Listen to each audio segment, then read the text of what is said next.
Recently, I paid a flat earther, Mitchell from Australia, 150 Australian dollars to film a video for me. He's now gone and got a bit salty.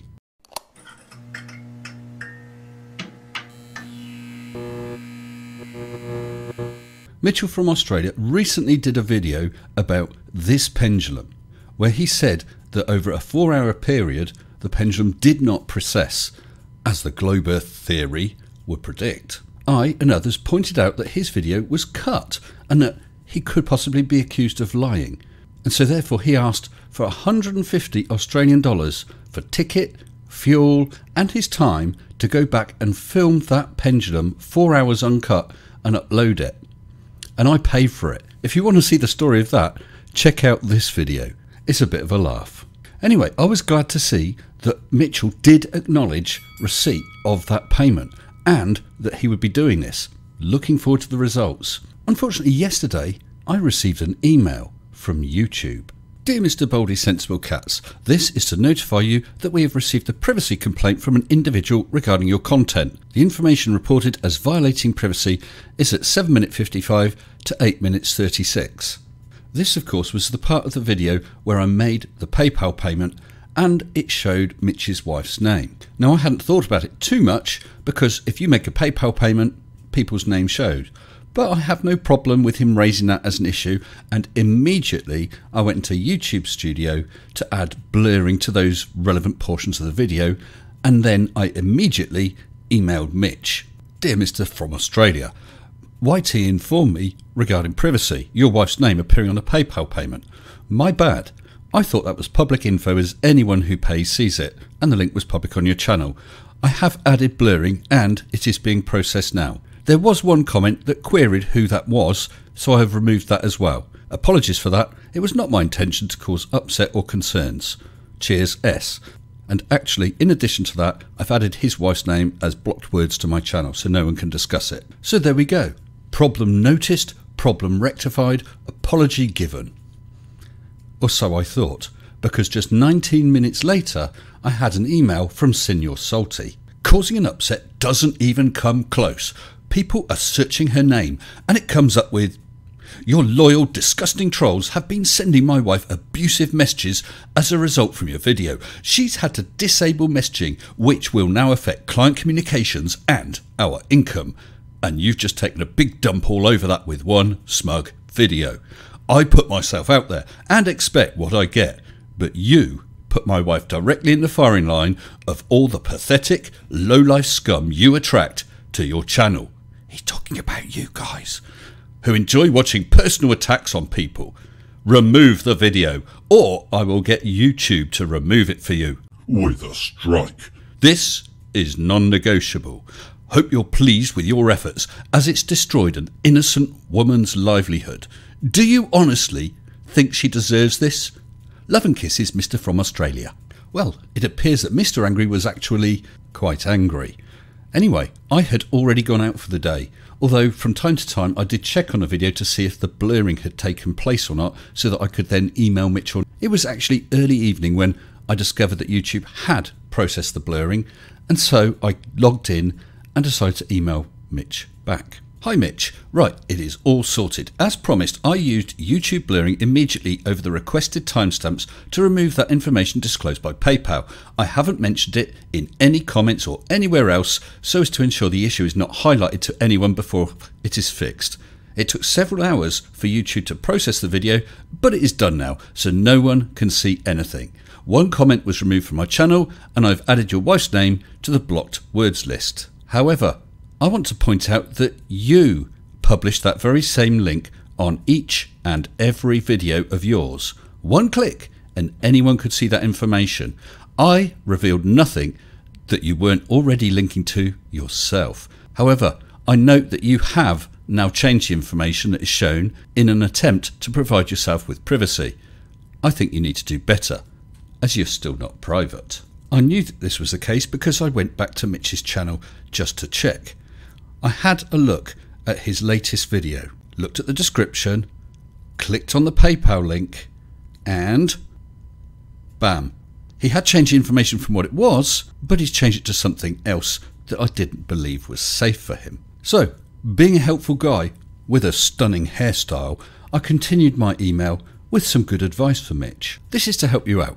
As you said that people were using the shown information in order to do searches, I did the same with the original information and found the relevant pages immediately.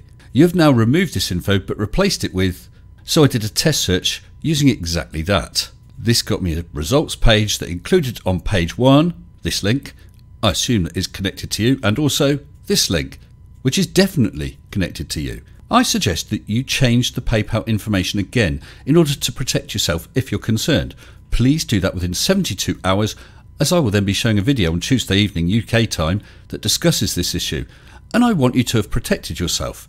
May I suggest perhaps just having a separate PayPal account for your YouTube channel. Once again, apologies, as it was not my intention to cause you upset or concerns, but you were linking the same information publicly on every video, and you still are, 6th of August, 1900 UTC +1, linking to something else that is searchable. I look no further as I don't want or need to know anything about you or your family. Just for your information, I have no intention of passing on the information about you that I found while testing or doing anything else with it. Full confidentiality. I am surprised and saddened if anyone made contact with your wife, but you said that they had, and that is absolutely not acceptable, and I will call out that behaviour in my video, and I'm more than happy to do so. Now, we may disagree with Mitch, we may dislike Mitch. I mean, Mitch and I are not exactly besties anymore, but it is absolutely bang out of order if anyone has done this. It's bang out of order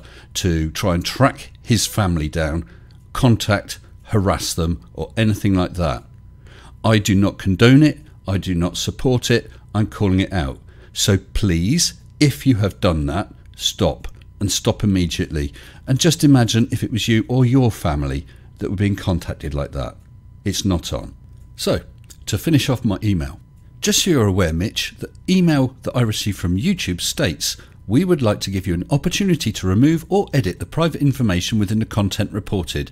We will review the complaint for potential violations of privacy guidelines 48 hours after sending this notice, and then consider restricting the content.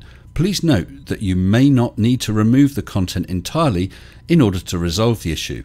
YouTube offers a custom blurring tool that allows you to blur anything in your video, which is what I did.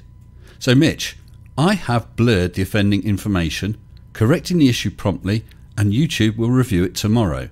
I have no need to take the video down, and YouTube has no reason to take it down either, as it does not breach your privacy. So I now note that Mitch has changed his PayPal information once again to something that to me looks relatively safe, although I received no thanks for saving him from all these privacy violations. Of course, there has been some distress, and for that I'm truly sorry, even though, to be honest, it's as much your fault as mine. But I'm a nice guy, so I shall send you $100 Australian, some small way of saying sorry. However, I will deduct a small fee for my technical advice regarding your privacy. $1 nominal, so I now owe you $99. Now there's just one last issue to address, including this by the Elmigs. Since Mr. S had now paid you, I'm excited to see a properly done unedited video long enough of this non-working pendulum. And since the entrance fee is only $16, I guess you have a little extra for cheeseburger in case you get hungry filming. Or perhaps take a friend with you to film you filming it, so we can verify that too. And Mitchell replied, he has indeed put his money where his mouth is. Nah, entrance fee for myself and 3 kids is $52, as I stated in my email to Mr. Sensible, plus 50 for petrol and 50 for my time. Quite a cheap deal he's getting, really. Let's have a quick look at just that little excerpt from the email that you actually sent me, Mitch. But since you are calling me out, you'll be financing it. It's $52 entrance fee, 50 for petrol and 50 for my time. I think you'll agree that's very fair. I'll give you a $2 discount. I see no mention there of taking children, Mitch. I think you stiffed me over the entrance fee. Still, a deal is a deal. We agreed 150 and I paid 150. However, being lied to about the entrance fee has caused me great distress. I think I deserve recompense, perhaps to the tune of $99 Australian, which means we're now all even again. I look forward to the video as soon as you complete it. And what I think would be nice to see us out is to see a few messages from YouTube and you guys to Mitchell. Stay sensible.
Shut up and sit down.